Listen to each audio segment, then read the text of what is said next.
Hey everybody, welcome to Money's No Object. I'm your host, Dylan Howell. This is episode number 369 of our YouTube channel and podcast, and I cannot be more excited to continue sharing with you guys personal finance topics that I think could be useful for you in your long-term financial journey.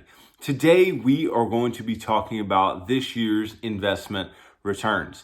And a big reason that I want to talk about investment returns is because it's hard sometimes to understand what you should have made over the course of a year, what you could have made over the course of the year, had you been invested in certain things. And so I just want to kind of use today as a benchmarking day, right? Use it as a way that you can watch this episode, listen to this episode, and know the kind of returns that were available to you this year, at least year to date. So all the returns that we're going to be looking at today are from December 31st, 2020 close to the close December 29th, yesterday. And so, it leaves out, these last couple days of the market being open, but it's very indicative of what you should expect in your year-end returns and what you could have made over this past year in your investment. So stick around for a discussion of all that and more in today's episode. Before we get started though, if you could go down below, hit the big red subscribe button, like this video, leave me any feedback in the comments down below, and I'll be sure to respond to anything you leave down there. If you're listening on Apple or Spotify podcasts, be sure to subscribe and leave me a review on either one of those platforms. Follow me on social media at MNO with Dylan. And that's really good supplemental materials to all the things I'm putting out in these long form episodes on YouTube and the podcast every single day. And then if you need somebody to help you to build a financial plan and keep you accountable to that plan over the long term, then I can do that. Just DM me on any of the major social media sites and tell me that you are interested in financial coaching sessions, and you and I can begin working together, pushing towards your long-term financial goals and ultimately pushing you on towards long-term financial freedom, which is what I hope for every single individual who's watching or listening to this show on a day-to-day basis. Now, before we start today's episode, I think it's important to remind you of a couple things when it comes to our investments. Because we really pay a lot of attention to the thing that I'm going to talk about today. We pay a lot of attention to the investment returns that we make.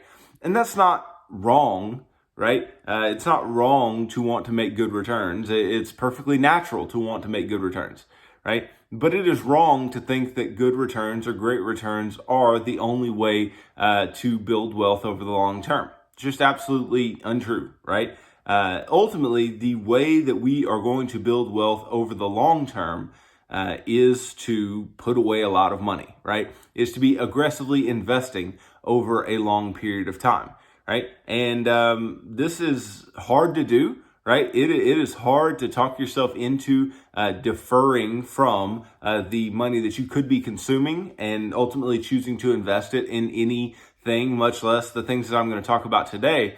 But if you choose to do so, if you defer more of your salary, of your income on an annual basis, then you are going to end up with more money in your investment accounts. Whether you make a great rate of return or not, right? If you put away a lot of money, you'll have a lot of money, right? Now, we can talk about all the investment scenarios that we want to, right? We can talk about all the scenarios in which you put away $158.13 a month for 40 years, making 10%, and that makes you a millionaire, right?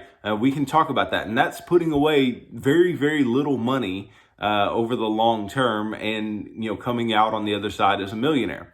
But ultimately, we don't want to just be putting away small amounts of money. We want to be investing aggressively so that we can really build wealth, build large nest eggs in order to give aggressively, in order to spend money on the things that we want to spend money on, and in order to just make people around us better, make situations around us better, change our families forever, not just in a monetary sense, but in how our families view money and how our families operate when it comes to money. Are we going to be very closed-handed? Are we going to be generous? Are we going to be wise with money? Are we going to be foolish? All these different things that you can begin. You can start this change in your family tree, but you have to be proactive. And you have to understand that even though what we talk about today, these investment returns, is important, it is not the only thing. So let's just go ahead and jump right in. I'm actually really excited about this episode because investment returns are something that gets talked about nonstop. but I want us to be able to just take a pretty objective view as to, what has this past year looked like, right? What has 2021 looked like when it comes to investments? And luckily for you, I'm going to cover everything from some of the simplest, stock indexes all the way to cryptocurrencies. And I'm going to judge them as things that we could have directly invested in, right? Because I don't want to give you just returns of an index. I would like to give you returns of an index fund, right? Returns of an ETF index fund after all the fees are taken out and after any type of costs are given to the investor. I want you to see the ultimate prices that you could have paid and the price that you could have showing in your account as of right now. But some of these will have made great returns this year. Some of these asset classes, some of them will have not made great returns this year. But I try to cover everything from the different types of stocks to just a broad market bond index to, like I said, cryptocurrency, gold, commodities, all these different types of things. But like I said, let's just jump right in. Let's see. I have for you today 10 different sets of returns that I think are going to be quite interesting. So let's just start with, if you were looking for a place to just benchmark your stock investments, right?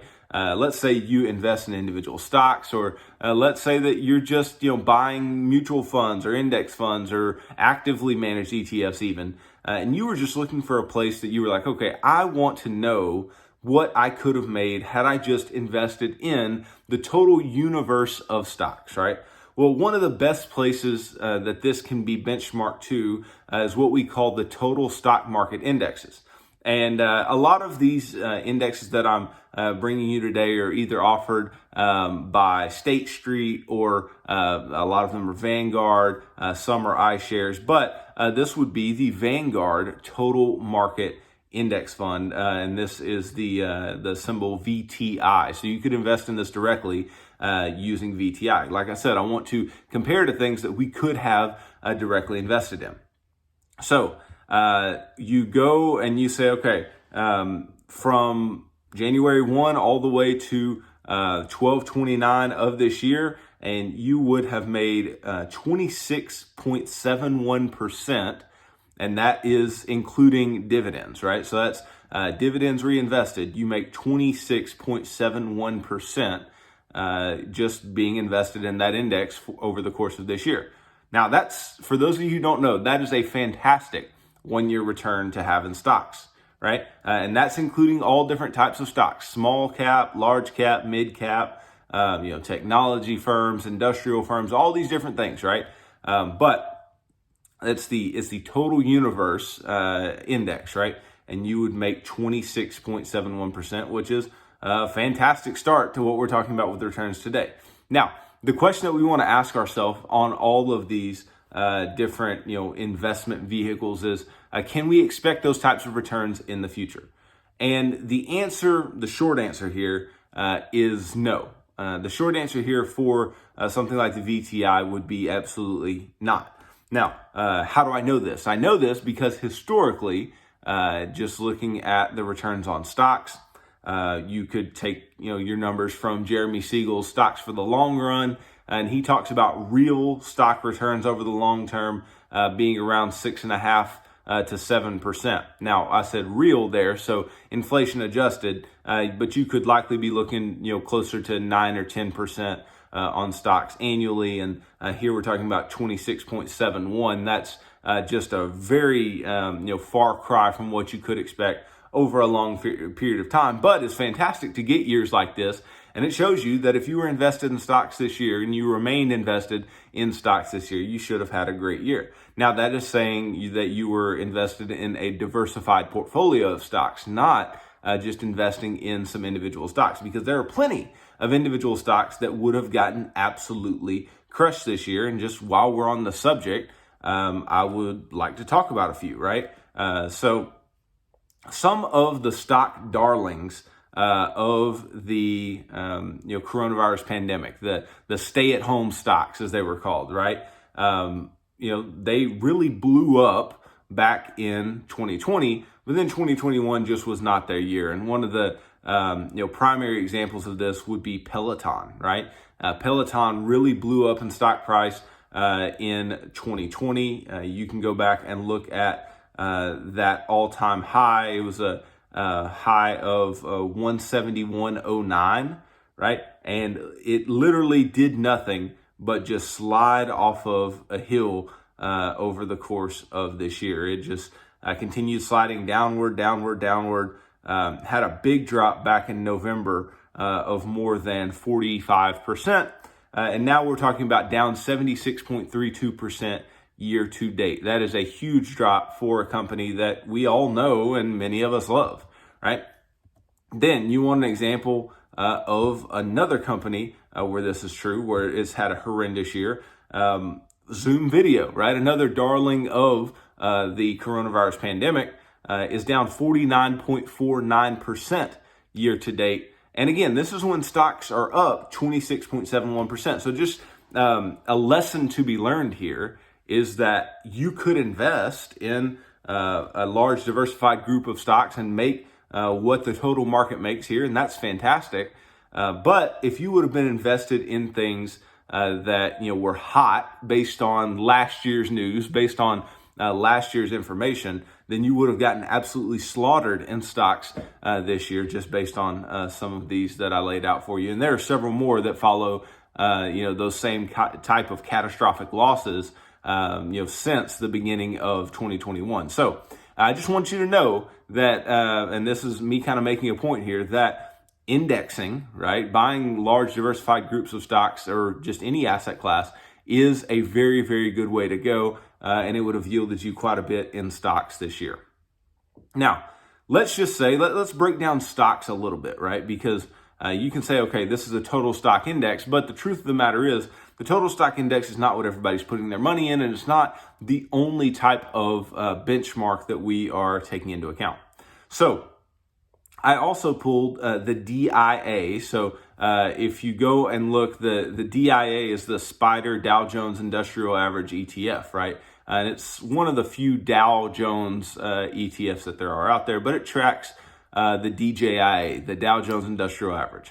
And if you looked from the beginning of 2021 to the close yesterday, you would have made 23.75% being invested in the Dow Jones dividends reinvested there, right? So you still would have made outstanding returns, but lower returns than the total stock market index. And that's not surprising because Dow companies are typically more stable, have lower returns, all else equal, than the smaller companies, the mid-cap companies. They're very, very large, mature companies, but that's still a great return that you could have made, especially in lieu of what you could have lost in some of the individual stocks that you could have been invested in. Okay, so that's the DIA, not a huge one to benchmark to there, but this next one is a very, very big, very, very substantial benchmark that we need to pay attention to, and specifically because this is the largest index fund in the world, and that is the VOO. And you're like, well, what's VOO? Well, that is the ticker symbol for the Vanguard 500 index. Okay, and there's no surprise why this is one of the largest, or is the largest index fund in the world, and the largest one that tracks the S&P 500.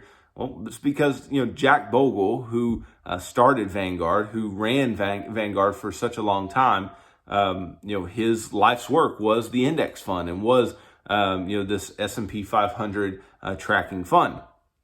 And so, what did this make this year? Well, I told you that the total market made 26.71%, the Dow 23.75. What about the S&P index fund here? That would be 30.85%. So being invested in the VOO, you would have made 30.85% with dividends reinvested over the course of this year so far. All right, that is fantastic returns. That is outstanding returns, and many people have yielded these returns, right? Because this is one of the most popular index funds out there.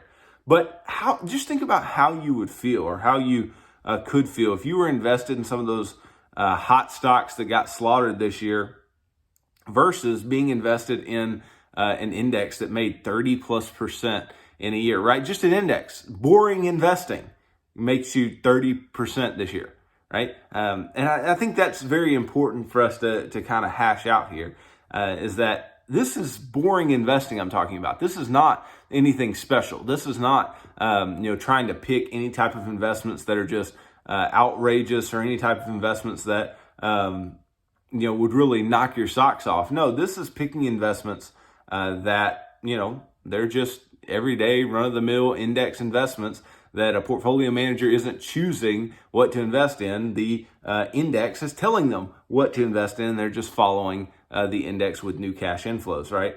So 30.85% on the VOO, absolutely huge. And that is what a lot of people benchmark their investments to. They benchmark it to the S&P 500. So if you made less than 30.85% year to date, then you have underperformed the large cap index, the large company index of the United States. And you may need to rethink what your investment strategy is, right? Now, I'm not saying that if you invest in individual stocks and you come up a little short on a yearly basis, that you should just stop investing in individual stocks. That's not what I'm suggesting.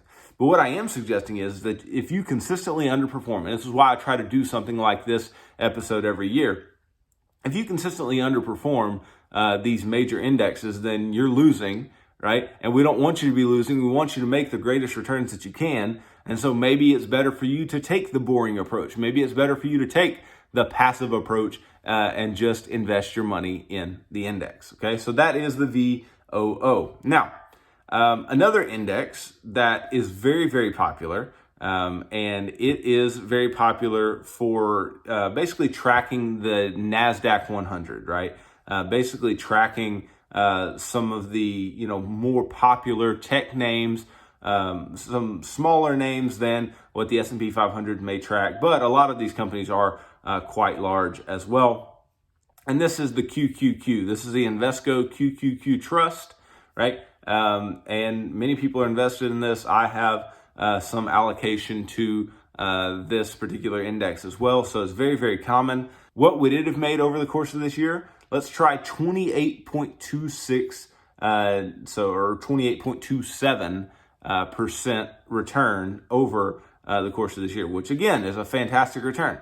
Now, something to note here is that you had the VOO outpace not only the VTI, right, which is the total stock market index, but also the Dow Jones, and here the Invesco QQQ, which would, all else equal, be expected to have higher returns because there's a little higher risk associated with some of these companies. But there have been several of these companies that have fallen off of the face of the earth in the way that we saw some of those other companies earlier, right? So they've been a drag on returns, and yet it has still made 28.27% over the course of the year. Again, fantastic returns. And if you're benchmarking to something like this, if you're invested in a lot of tech firms and you're saying, okay, what can I benchmark to? The QQQ may be a very good choice, but if you're constantly underperforming and you're looking this year and going, I didn't get anywhere close to a 28.27% return, maybe indexing is the way to go for you. Now, all of this is not just a push for me to say you must index, or you must invest passively, but it is proof here that passive investing does work, right? And it's me basically saying that not everybody should be buying individual investments. Not everybody should be buying individual stocks. We should be far more passive. We should be indexing far more than we ever try to choose individual securities, and that will benefit us a lot more over a long period of time. Now, what other types of benchmarks may we choose? Well, when it comes to stocks, I kind of hit the high points there, right? I talked about a NASDAQ benchmark with the QQQ. I talked about the VOO for the S&P 500, the DIA for the Dow Jones, a total stock market index for the VTI, right? But I thought of another, and that was the Russell 2000, right? So this is a broader index than the Dow, the S&P, the NASDAQ 100, but not quite as broad as the VTI, and it really focuses on some of these smaller companies. But this one has far different returns than we saw out of those other indexes. So this particular return was 9.56% over the course of the year. Now, even in a place where you had this particular group struggle relative to the other, companies or the other groups within the asset class, within stocks, you still saw 9.5% returns, which again is nothing to scoff at. Over a long period of time, that's what you're going to expect out of stocks. So again, nothing to scoff at, but some staunch underperformance there of the Russell 2000 versus the rest of the stock, ETFs or indexes that you could have invested in. Now, that's what I have for you when it comes to stocks, right? But stocks are not the only asset class. They may be the most, looked at. They may be even the most important, maybe, but they are not the only asset class. And so we're not going to look at them as such. And we know that many of you likely have allocation in some of these other areas as well. So I also pulled a total bond market index, right? And I said, if you were investing in a total bond market index, and I used the Vanguard total bond market index here, BND is the ticker symbol. I said, what would the returns have been this year? So this is adjusting for, interest payments and things of the like. What would I have made over the course of the year? Well, that is a negative 1.21% return for 2021 thus far. You may say, well, dang, how did stocks go up so much and bonds really didn't go anywhere? Well, first of all, bond yields are very, very low because interest rates are very, very low, right? So what you're yielding on bonds, what you're actually making as the interest payments is not a whole lot relative to what you pay. And then when interest rates go up, the prices of bonds go down, right? And so this entire year, we've had interest rates that have been stuck by the Fed basically in the 0% range, but they have ticked up from where they began the year at. So like the 10-year yield and these other treasury yields, they are higher than they were at the beginning of the year. And what that does to bond prices is it decreases bond prices. And so you see this negative return. Now, does this mean you should never invest in bonds? No, right? But you have to understand some things. In an inflationary environment, bonds are not going to be the most useful investment because there is a fixed payment, right? And fixed payments over time with bonds get eaten away at in purchasing power by inflation, right? So inflation is not good to bond returns. Then ultimately, we know that we might have some allocation to bonds over time, but that allocation is not simply for returns. That allocation may be just for risk and diversification's sake, which is perfectly fine, right? If we're trying to take less volatility, then a total bond market index, at least in the short term, is going to work for us. And, I've talked recently about how stocks over a long period of time are going to have less variation than a bond index and higher returns, all else equal. So this would be your bond return. You could break this up into any number of subcategories, though. You could look at corporate bonds, short-term bonds, long-term bonds, treasury bonds, whatever you wanted to do, and may find some different returns there. But that is a total bond market index return. Then, there's always been this thing that says, okay, in an inflationary environment, which we are in, gold is a great place to go. Gold is going to be the winner. Gold is going to blow up in price if you are in an inflationary environment. And that was not true. So I pulled from the GLD, right, which is an ETF that tracks the price of gold, right? And I said, well, hey, what was the return this year? The return was negative 2.33% on gold in an inflationary environment. So it kind of pokes holes in the theory that this would be the best place to be in an inflationary environment. And then the question is, where do people go? Well, I think a lot of people went to stocks because of low interest rates. I think a lot of people went to Bitcoin and Ethereum, which we're going to get to here shortly, and other cryptos. And I think gold might be something that is a bit past its prime. I'm not saying that it's over, but I'm just saying that, if this is what the major use of it was, right? If this was the major reason to hold it in your portfolio, and now you make a negative return over the course of a year when you would have expected it to be your highest flyer, then what's the use now, right? Why should I hold it now other than maybe just some simple diversification purposes? Then I took a look at a commodity index, right? Because, people have talked about the price of lumber, the price of this, the price of that, oil, gas, all these different things, right? Corn, wheat, all these different things within our supply chains. And without surprise, this was, to this point in what we've talked about, the best performing asset class, where the DBC, which is a commodities index, right? A broad-based commodities index, made 38.12% over the course of the year. Now, do I expect you to have a large allocation toward commodities or gold or whatever? No, I do not. But I have talked before about the all-weather portfolio that Ray Dalio talks about, and they take positions in commodities and gold and things like that. So you may have some small allocation here for diversification purposes, but I don't expect you to have your whole portfolio in commodities. And it's not likely that commodities will continue to outperform over a long period of time. But for this year, they were a big winner. Now, let's get to the ones that I think we're most interested in here, and that would be Bitcoin and Ethereum, okay? We're interested in these because they are cryptocurrencies, but as I've told you before, they are speculative in nature. I don't expect you to have large percentages of your portfolio in them. I just thought it'd be interesting to see what the returns were this year, especially compared to stocks. And I know these are very volatile, so this can change quite a bit in the next few days, today and tomorrow, as the market changes. But the Bitcoin return to date, right, is 41.19% for the year.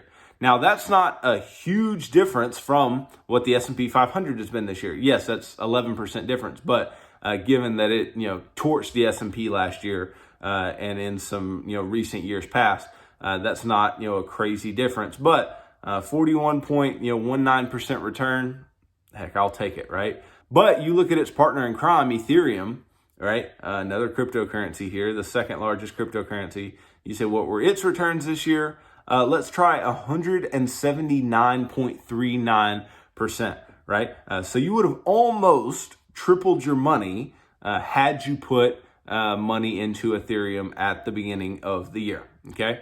And again, not surprising that these assets, these cryptocurrencies have great returns because they have been very popular. They're continuing to gain in popularity and in adoption worldwide. And so it's no surprise if this is the case, that they have these great returns in an inflationary environment and something like gold lags. I mean, it's just not a big surprise.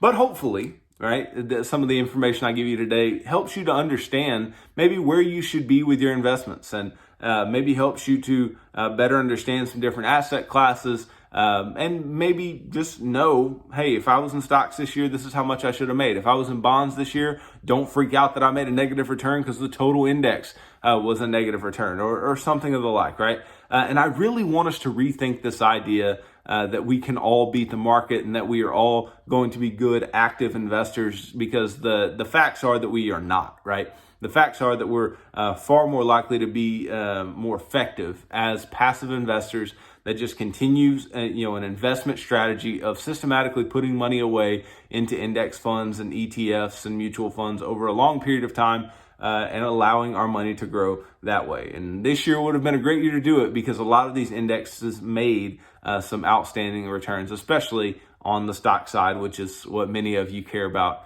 anyway. And so I'm not saying that you should be allocated to all of these things. I'm not saying that, all of these things are suitable investments for all of you or for any of you. But what I am saying is that if you tried to have allocation to any of these asset classes, you could have in these particular funds that I've talked about, and you could have gotten the returns that I stated. So, I hope that you guys can be the most effective investors possible. I hope you can make the best returns possible, but that's going to be based on your patience, based on your willingness to put money away for the long term and make long-term decisions with your investing, and not just short-term gyrations based on whatever the market does, even in a year, right? Don't base your investment strategy just on what the market's done this year, because you're likely to look up a year from now when I do this type of episode again and go, man, that was dumb. I don't want that for you. I want you to stay consistent. Pick something smart, pick something wise,